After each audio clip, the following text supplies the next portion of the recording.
Good morning, children. Welcome to our new session. In this session, we are going to finish the economics lesson 1. So, we are in the last concepts. So, slowly we will finish this lesson. So, these are all the concepts which we come across in different slides and different videos. So, in this session, we are going to discuss about the growth of GDP and economic policies, and I'm going to give again some summation or glance or outline to the economic growth versus economic development. So this we discussed in the last session. What is economic growth? What is economic development? So economic growth is nothing but just a measure only. They measure it as only in a quantitative or output. But when it comes to the economic development, they consider everything. They consider almost all the factors of personal life of an individual, happiness and advancement in technology and all. They will care. So the concept of economic growth is very narrower. They only consider the quantitative or output. When it comes to the economic development, it's a broader concept. They consider each and every factor of an individual's life or in nation. So economic growth, how it approaches means just a quantitative in nature. They only consider it in a output or quantitative. So when it comes to the economic development, it deals with the qualitative, how qualitatively the life of an individual runs. That under all they will consider and they will check it out. So scope is they look for the parameters of GDP, GNP, FDI, FII, and here they look or they will check it out the rising of life expectancy rate. தனிநபர் வாழ்வாதாரத்தை check பண்ணுவாங்க, எந்த அளவு கல்வியோடைய ஆதாரம் முன்னேறி இருக்கு, குழந்தை இறப்பு விகிதம், பாவர்ட்டி ரேட் குறைஞ்சிருக்கா ஏறிக்கிறத செக் பண்றது தான் economic development. So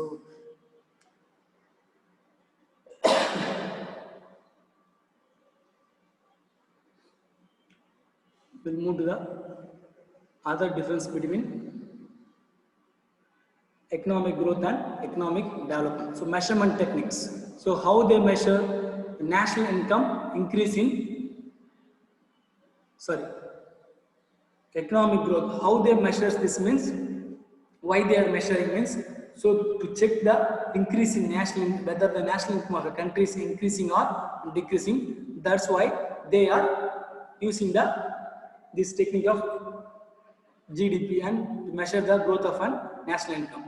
So economic development is nothing but, so it measures the real national income of per capita. தனிநபருடைய வருமானம் அதிகமா ஆகுதா இல்லையான்றதுக்காக தான் இந்த டெவலப்மெண்ட் கான்செப்ட் இன்ட்ரோடியூஸ் பண்ணிருந்தாங்க. அதான் நம்ம பார்த்துட்டு இருக்கோம். So frequency of occurrences.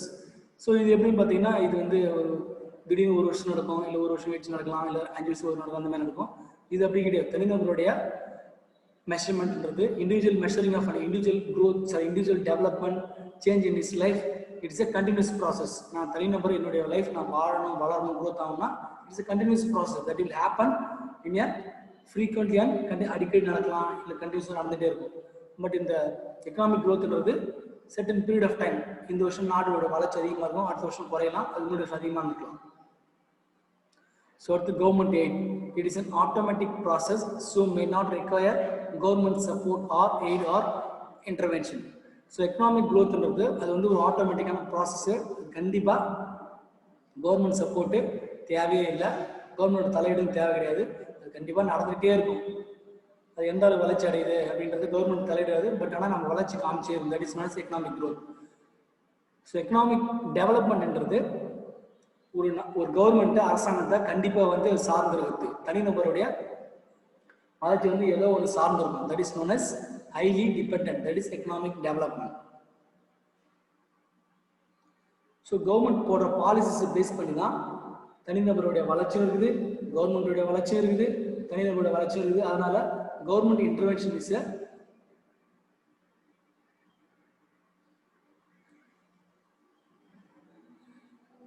So தனிநபர் வளர்ச்சி, தனிநபரோட மாற்றமோ இல்லை இந்த நாட்டுடைய மாற்றமோ கவர்மெண்டோட தலையீடு இல்லாமல் இது நடக்காது, பாசிபிலிட்டி இல்லை அப்படின்னு சொல்கிறாங்க. So wealth distribution. நெக்ஸ்ட் என்ன பார்த்தீங்கன்னா The economic growth என்ற கான்செப்ட்ல ஒரு சரியான நிலை, சமமான நிலை, எல்லாருக்கும் வருமானமோ இல்லை சொத்தோ எல்லாருக்கும் ஈக்குவலாக டிஸ்ட்ரிபியூட் ஆகாது எக்கனாமிக் growth என்ற கான்செப்ட்ல அப்படின்னு சொல்றாங்க. ஸோ இதுவே பார்த்தீங்கன்னா நீங்கள் எக்கனாமிக் டெவலப்மெண்ட் வந்தீங்கன்னா எக்கனாமிக் டெவலப்மெண்ட் எல்லாருக்கும் பேலன்ஸ்டாக ஈக்குவலாக வெல்த் எல்லாருக்கும் சமமாக கிடைக்கும், இன்கம் எல்லாருக்கும் சமமாக கிடைக்கும் அப்படின்னு சொல்லிட்டு சொல்கிறாங்க. ஸோ யாராவது சொசைட்டியில் லோ கிரேடு லோ ரேங்க்ல இருந்தாலும் அவங்களும் மேலே கொண்டு வராங்க அப்படின்னு சொல்லிட்டு எக்கனாமிக் டெவலப்மெண்ட் ஆக்டிவிட்டீஸில் பண்ணலாம் அப்படின்னு சொல்லிட்டு சொல்லியிருக்காங்க. ஸோ அடுத்து நம்ம என்ன பார்க்க போகிறோம்னா growth of GDP and economic policies. Many economic policies have been framed by the government of India since independence for increasing rate of economic growth and economic development. The important economic policies are agriculture policy, industrial policy, new economic policy. These are the three different policies which has been framed by the Indian government. Why they are introducing these policies? To increase the rate of economic growth and economic development. So இது முன்னாடி slide நம்ம பார்த்தோம் economic growth நாடும் வளரணும், தனிநபரும் வளரணும், அதனால அதை மனசுல வச்சுக்கிட்டு தான் so the government is increasing or introducing a new different policies on different sectors of the economy. So புதிய திட்டங்கள், புதிய ஸ்கீம்ஸ், புதிய பிளான் எதுக்கு கொண்டு வராங்கன்னா ஒரு பிளானும் ஒரு செக்டாரில் இன்ட்ரடியூஸ் பண்ணாதான் அந்த செக்டார் வளர்ச்சி அடைஞ்சதுன்னா, அந்த செக்டாரில் வாழ்கிற மக்கள் வளர்ச்சி அடைஞ்சாங்க, அந்த செக்டார் வளர்ச்சி அடைஞ்சதுன்னா அந்த செக்டாரில் இருக்கிற மக்கள் வந்து வளர்ச்சி அடைகிறாங்க. அந்த மக்கள் வளர்ச்சி அடைஞ்சாங்கன்னா ஆட்டோமேட்டிக்காக கண்ட்ரியோட ஜிடிபியும் எக்கனாமிக் growth எக்கனாமிக் டெவலப்மெண்ட் நல்லா இருக்கும்ன்ற மனசில் வச்சுக்கிட்டு that's why they are year by year increasing new policies in different sectors. So என்னெல்லாம் பாலிசி இன்ட்ரடியூஸ் பண்ணிருக்கோம் அப்படின்ட்டு நம்ம பார்ப்போம். இது வந்து புக் பேக்ஸ் கொஸ்டினுக்கு வருது ஆன்சர். இது நல்லா கவனிச்சிங்க. Agricultural policy. Agricultural policy is a set of government decisions and actions relating to domestic agriculture and imports of foreign agricultural products.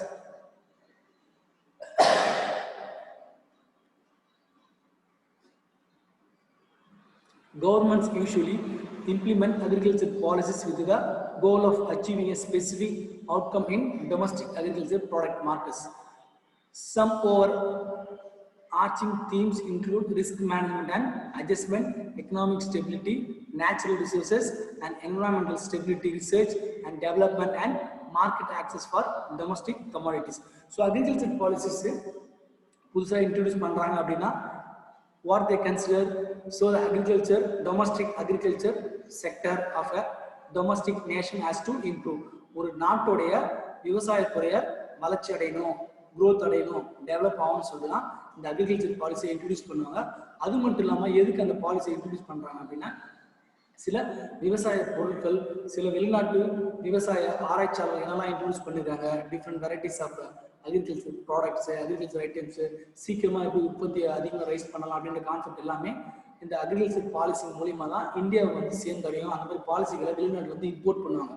Imports of foreign agriculture products, not only products and also the agricultural techniques, இது எல்லாமே import இறக்குமதி பண்ணாதான் நம்மளுடைய உள்நாட்டு விவசாயத்துல நல்லா வளர சொல்லிட்டு அந்த மாதிரி பாலிசியை ஒரு வருஷமும் ஒரு சில குறிப்பிட்ட காலகட்டத்துக்கு அப்புறம் இந்த பாலிசியை இன்ட்ரடியூஸ் பண்ணி நம்ம நாட்டுக்கு தேவையான உற்பத்தியை எல்லாத்தையும் உற்பத்தி பண்ணிப்பாங்க.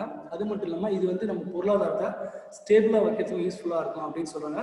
நேச்சுரல் ரிசோர்ஸ் என்வரான்மெண்ட்லையும் நம்ம சஸ்டைனபிளாக நம்ம பாதுகாத்துக்கலாம் அப்படின்னு சொல்லிட்டு தான் இந்த அக்ரிகல்ச்சர் பாலிசியை இன்ட்ரடியூஸ் பண்ணுறாங்க.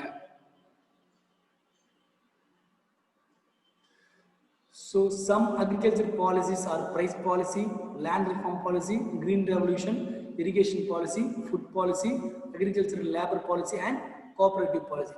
ஸோ அது மட்டும் இப்போ நான் மேலே சொன்ன விஷயங்கள் மட்டும் இல்லாமல் வேற ஒரு சில காரணங்களுக்காகவும் இந்த அக்ரிகல்ச்சர் பாலிசி இன்ட்ரடியூஸ் பண்ணது. அது பார்த்தீங்கன்னா அக்ரிகல்ச்சர் ப்ராடக்ட்டுக்கு தனியாக ஒரு ப்ரைஸை ஃபிக்ஸ் பண்ணிட்டு அந்த ப்ராடக்ட் அந்த ப்ரைஸ் தான் விற்கணும், அதை வந்து அந்த பாலிசியில் இன்ட்ரடியூஸ் பண்ணோம். அது மட்டும் இல்லாமல் ஒட்டுமொத்த விவசாய நிலங்களையும் ஒரு ரிஃபார்மேஷன் பண்ணணும். எப்படின்னா இவ்வளோ ஆள் இந்த விவசாயிகளை வச்சுக்கலாம், ஓகே இந்த நிலத்தை வச்சு உற்பத்தி பண்ணுங்க, இவ்வளோ ப்ராடக்ட் அவுட்புட் பண்ணுங்க அப்படின்னு சொல்லிட்டு அந்த அக்ரிகல்ச்சர் பாலிசி அந்த ஸ்கீம்ல போட்டு அனுப்புவாங்க. அது மட்டும் இல்லாமல் கிரீன் ரெவல்யூஷனாக பசுமை புரட்சினா அதை ஃபாரின்ல இருந்து இம்போர்ட் பண்ணி விவசாய பயிர்களை பயன்படுத்தி நிறைய நமக்கு தேவையான பொருட்களை உற்பத்தியை ரைஸ் பண்ணுறது தான் கிரீன் ரெவல்யூஷன்.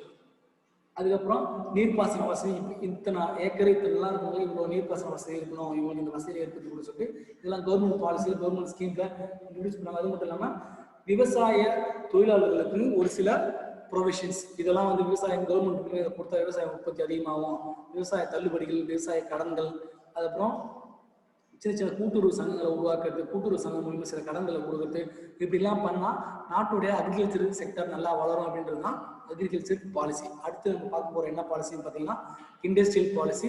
இண்டஸ்ட்ரியல் பாலிசி எப்படி, அக்ரிகல்ச்சர் பாலிசி எப்படி அந்தந்த செக்டருக்கு தேவையான இன்ட்ரடியூஸ் பண்ணாங்களோ, ஃபேவராக பண்ணாங்களோ, அதே மாதிரி இந்த இண்டஸ்ட்ரியல் செக்டருக்கானது பண்ணால் இண்டஸ்ட்ரியல் செக்டர் நல்லா வளரும்னு மனசில் வச்சு பண்ணது தான் இண்டஸ்ட்ரியல் பாலிசி.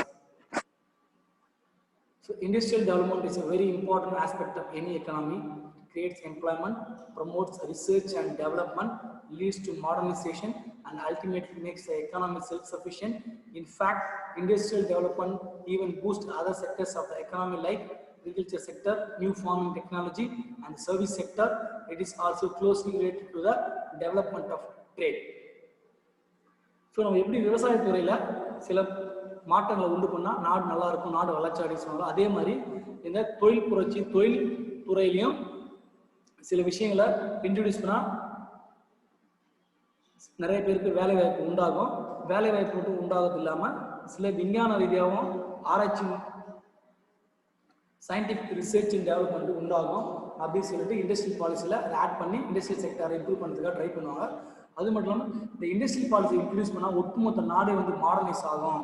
நமக்கு தேவையான பொருட்களை உற்பத்தி பண்ணி நாமளே செல்ஃப் சஃபிஷியன்ட்னா, நமக்கு தேவையான பொருட்கள் நம்மளுடைய அன்றாட வாழ்க்கை என்ன தேவை நாமளே செல்ஃப் சஃபிஷியண்டாக உற்பத்தி பண்ணிக்கலாம் அப்படின்னு சொல்லியிருக்காங்க தான் இந்த இண்டஸ்ட்ரியல் பாலிசி இன்ட்ரடியூஸ் பண்ணுவாங்க. அது மட்டும் இல்லாமல் இண்டஸ்ட்ரியல் செக்டர் நல்லா டெவலப் ஆச்சுன்னா இந்த விவசாயத்துறைக்கும் புதுசு புதுசாக டெக்னாலஜி, ஹார்வெஸ்டிங் மிஷின், டிராக்டர்ஸ், புதுசு புதுசாக சில new technologies can be introduced for agriculture. அதனால சில இண்டஸ்ட்ரியல் பாலிசிஸ் போட்டு தான் இதெல்லாம் வந்து கொண்டு வந்தாங்க அப்படின்னு சொல்கிறாங்க. அது மட்டும் இல்லாமல் இந்த டெக்ஸ்டைல் இண்டஸ்ட்ரி, சுகர் இண்டஸ்ட்ரி, மற்ற இருக்கிற வேறு என்னென்னலாம் இண்டஸ்ட்ரீஸ் இருக்குது, எல்லா இண்டஸ்ட்ரியும் தேவையான எல்லா விதமான பாலிசி கொள்கைகள் எல்லாமே இன்ட்ரடியூஸ் பண்ணாதான் ஒட்டுமொத்த இண்டஸ்ட்ரி வளரும்னு சொல்லிட்டு இந்த இண்டஸ்ட்ரியல் பாலிசியை இந்தியன் கவர்மெண்ட் இந்தியாவில் இன்ட்ரடியூஸ் பண்ணுவாங்க. இண்டஸ்ட்ரியல் செக்டர் மட்டும் இல்லை, அக்ரிகல்ச்சர் செக்டர் மட்டும் அடுத்து வர இன்னொரு செக்டர்லையும் இதை இன்ட்ரடியூஸ் பண்ணுவாங்க. 3 செக்டர்லையும் இதை இன்ட்ரடியூஸ் பண்ணாதான் ஒரு நாடு வந்து செழிப்பாகவும் நல்லா சிறப்பாக வளரும் சொல்லிட்டு இந்த பாலிசியை இன்ட்ரடியூஸ் பண்ணுவாங்க. So last and final concept of economics first lesson, we are going to finish this concept and this lesson and this video. New economic policy. The economy of India had undergone significant policy shifts in the beginning of the 1990s. 1990 காலகட்டத்தில் தான் இந்தியாவோட பொருளாதார வளர்ச்சிக்கான சில கோட்பாடுகளை, சில கொள்கைகளை introduce பண்ணாங்க. அதுக்கப்புறம் பார்த்தீங்கன்னா new model of economic reforms is commonly known as LPG model. So 1990 அப்புறம் புதுசாக இன்னொரு மாடல் இன்ட்ரடியூஸ் பண்ணியிருக்காங்க. அது என்ன பார்த்தீங்கன்னா LPG model, liberalisation, privatisation, globalisation. So இந்த மாடல் மூலிமா ப்ரைவேட் செக்டரை வெளிநாட்டில் வந்து நம்ம நாட்டில் வந்து சில பேர் இன்வெஸ்ட் பண்ணலாம். குளோபலைசேஷன்னா யார் வேணால் எந்த நாட்டில் வந்து இங்கே ஏற்றுமதி பண்ணலாம், இறக்குமதி பண்ணலாம். இந்த கான்செப்டை இன்ட்ரடியூஸ் பண்ணனால ஒரு நாடு சீக்கிரமாக வளரும். India the fastest developing economy இந்த globe with capabilities that help it match up with biggest economics of the world. So இந்த எல்பிஜி கான்செப்டை இந்த பாலிசியை இன்ட்ரடியூஸ் பண்ணதுனால, இந்த எல்பிஜி எக்கனாமிக் பாலிசி இன்ட்ரடியூஸ் பண்ணதுனால உலக அளவில் இந்திய பொருளாதாரம் பெரிய அளவில் வளர்ந்துருக்கு, ஃபாஸ்ட்டாகவும் வளர்ச்சி அடைஞ்சிட்டு இருக்கு. அது மட்டும் இல்லாமல் உலக அளவில் மற்ற நாடுகள் கூட, மற்ற பொருளாதார வளர்ச்சி நாடுகள் கூட ஈஸியாக போட்டி போட முடியும் அப்படின்னு சொல்கிறாங்க. These economic reforms have influenced the overall economic growth of the country in a significant manner. So in the new economic policy மூலமா, LPG பாலிசி மூலமா நாட்டுடைய ஒட்டுமொத்த வளர்ச்சி உலக அளவிலையும் இந்தியாவில் மிக சிறப்பாக ஒரு முன்னேற்றத்தை காமிச்சிருக்கு அப்படின்னு சொல்றாங்க. So with this we will end the first lesson of economics in social science. Remaining things you will see in the other videos. So try to watch all the videos, listen the videos, read the content up to what you saw in the videos. So try to prepare the question and answers. எக்ஸாமுக்கு நீங்களே படிக்க ஆரம்பிச்சிருங்க. 3 lesson study material அனுப்பிச்சாச்சு. Next வீக்ஸ்ல you have a test. Be ready for that. Thank you. See you in the next session.